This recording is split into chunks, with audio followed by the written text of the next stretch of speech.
Good evening. Most of what you have heard about me arrives in the first sentence.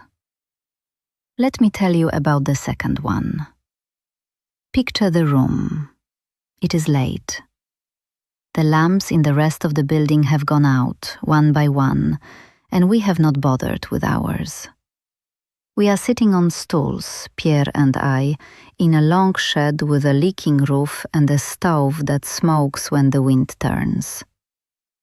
The pitchblende has been worked, the basins covered, the ledger closed for the night, and on the shelves above the bench, in small glass vials, the substances we have spent 4 years pulling out of several tons of ore are quietly glowing. Pale, bluish, the color of nothing else in the world. We did not turn on the lamps to see them. They were the lamps. That is the picture I would like you to keep. Not the medals, not the carriages to ceremonies in Stockholm. The shed, the 2 stools, the vials, the cold radiator, the leaking roof, and the fact that we knew at that hour what we had done, and we were the only 2 in the world who knew it.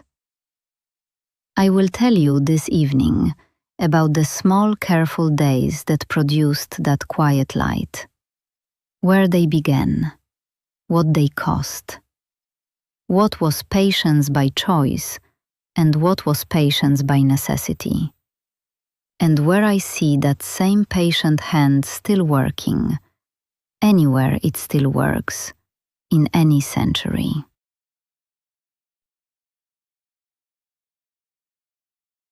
I begin in Warsaw, on a kitchen table.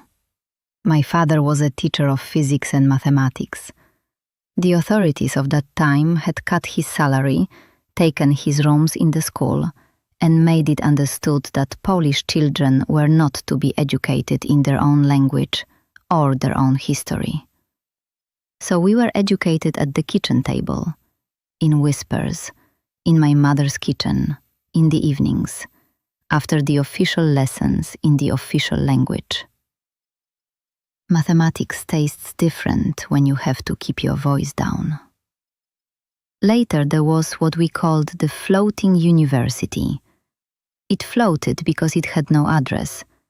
It met in one apartment, then another, then a third, because if it stayed in one place, the police would find it. We were taught chemistry and biology and the literature of our own country by men and women who could have gone home and instead came to a different sitting room every week. I learned in those rooms that knowledge is something you may have to carry in your pockets, and that when you do, you carry it carefully. Then a long detour. I was a governess for several years in the country, teaching the children of a family by day and reading physics texts by candle at night, and saving, slowly, carefully in coins, to send my elder sister Bronia to medical school in Paris.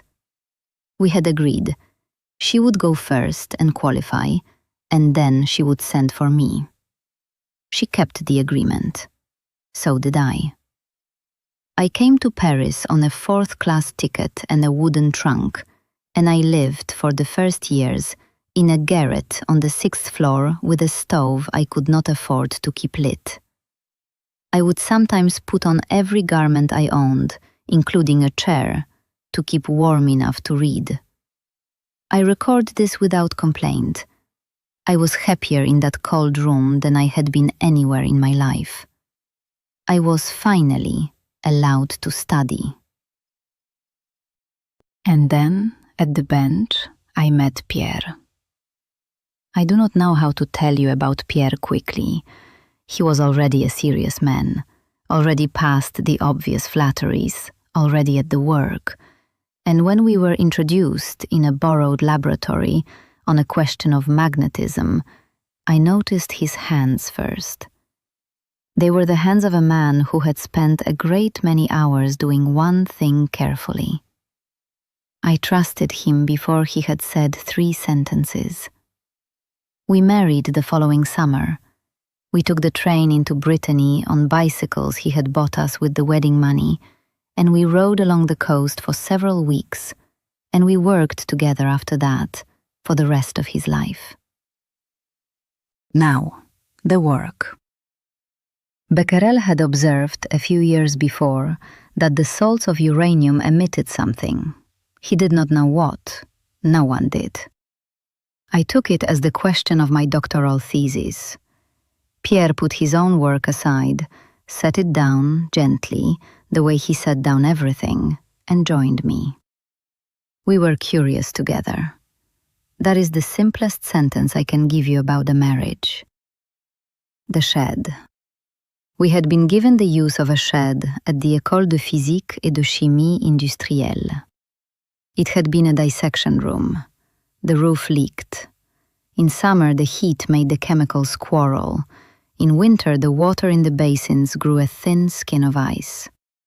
There was no proper ventilation, so the fumes went where the wind chose. A visiting chemist of some renown came to see us at the bench in those years and wrote afterwards that he had taken our laboratory for a stable or for a potato cellar. He meant it kindly. He was not wrong. We had been told there was something hiding in the residue of pitchblende ore. Pitchblende is a heavy, dark mineral. To get it, we had it shipped to us by the ton from a mine in Bohemia where the uranium had already been extracted from it. We were buying the leftovers. And then we began. We boiled the residue in great basins. We dissolved, precipitated, filtered, weighed. We dissolved again. We precipitated again. We filtered again. I would stir the boiling mass in a cauldron almost as tall as I was, with a long iron rod, in air that was not always good to breathe, for a working day. And then for another, and then for 4 years. I want to say something to you now that I do not always say. I will not romanticize the shed. It was what we had. It was not what we needed. 4 years in a properly equipped place might have been 2. Some of the patience for which I am praised was patience by necessity, not by choice. I want to be candid with you about that, and while I am being candid, Pierre, in those years, kept a small vial of one of our preparations in a pocket of his waistcoat, often against the skin, to test what it did to skin, on himself. He developed a burn on his side that did not heal for many weeks. He wrote about it carefully, as a finding. We were curious in a way that was not always wise. At the end of those 4 years, we had 1/10 of a gram. 1/10 of 1 gram of a new element drawn out of nearly a ton of ore in a leaking shed by 2 people in the early Middle Age. I named it for the country I had carried in my pockets across a border. Polonium. I named the other one, the one that gave the shelves their light at evening, radium. You know already what came next, so I will not dwell. A first prize, shared with Pierre and with Becquerel in 1903. A daughter, Irene, the year before. A second daughter, Eve, some years later. A chair offered to Pierre at last, after the prize made it embarrassing to keep refusing him. And then, on a wet Paris street, in the spring of 1906, a horse-drawn cart. I will not describe the day. I am told I went on, in the days that followed, as if it were a Tuesday. They gave me his chair. I was the first woman to hold one at that university. I delivered the first lecture of the course exactly where he had stopped, at the next sentence in his notes. I think it was the only thing I knew how to do. A second prize came in 1911 in chemistry, this time alone. The work was the work. And then the war. When the Great War came, the laboratories emptied. The young men went out and did not, many of them, come back.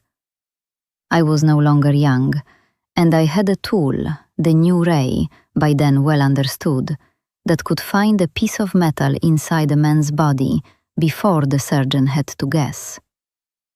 So I learned to drive. I had radiological vehicles built, 20 of them in the end, out of borrowed cars and donated parts, and a generator yoked to the engine. We called them Le Petit Curie, the little Curie. My elder daughter Irene, who was 17, came with me to the front and operated the equipment beside me. I had been told several thousand times in my life that this work could not be done by a woman. It turned out it could be done by a woman in a borrowed van. After the war, the daughters grew. Irene took up the bench, married another physicist, and went on to a prize of her own. Eve, who could not be made to sit still in a laboratory for 3 minutes together, who as a child sang in the next room while we worked, badly and with great commitment, became a writer and traveled the world, and wrote down some of what I could not. None of this is mine. I had a kitchen table in Warsaw, and I learned it there.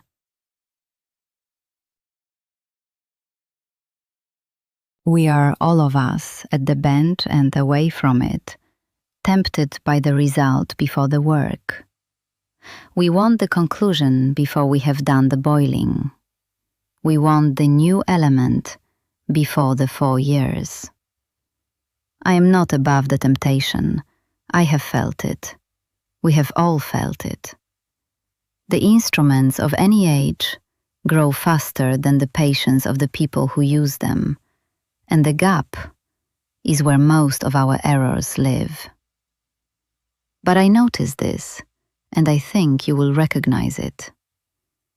I think of a teacher I knew who returned every September to the same difficult page in the same difficult book, with the same patience as the year before, never tired of it, never tired of the children who would not see it on the first reading.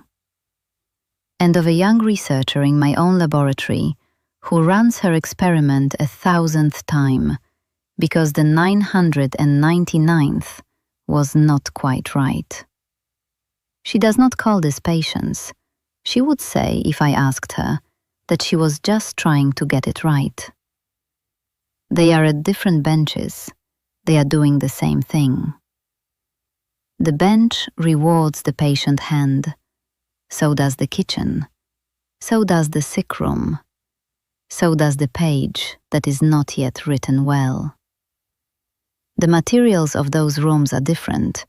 The hand is the same hand. We recognize it, I think. We recognize the small, careful person, the one who is not in a hurry, the one who will come back tomorrow to the same problem, and we trust them with our children and our wounds and our questions. We are right to. And we recognize too, because we have done it ourselves, the temptation to name the result before we have earned it, to say we know when we have only suspected, to put the vial under the shirt because the burn is interesting.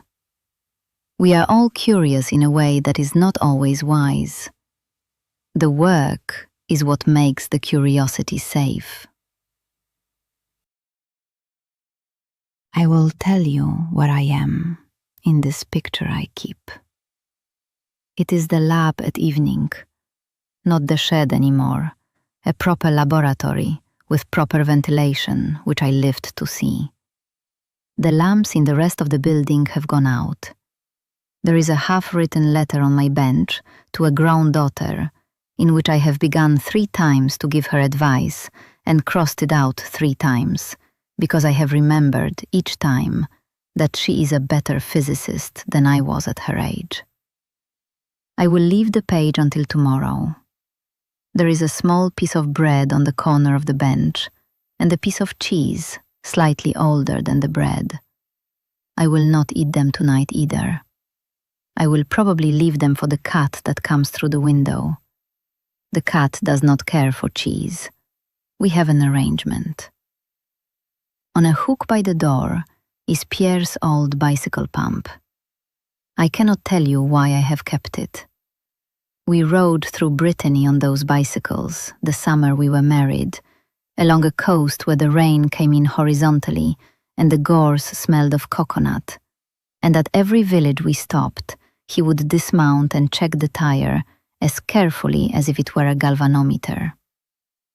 I have, somewhere in the next room, my younger daughter, long since grown, singing badly and with great commitment, the way she has done since she was 4. I will not ask her to stop. So, if you have ever stirred a pot for longer than reasonable, if you have ever sat up with a small fever or a small problem on the 3rd night running, if you have ever set down what you were doing because someone you loved had a question, then we are working on the same thing. The materials differ. The hand is the same. I wish you a leaky roof and a clean bench. I wish you 4 patient years for 1/10 of a gram of something true. I wish you a partner of any kind whose hand stirs the pot the same way yours does.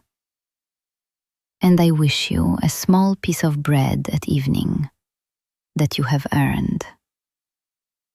Good night.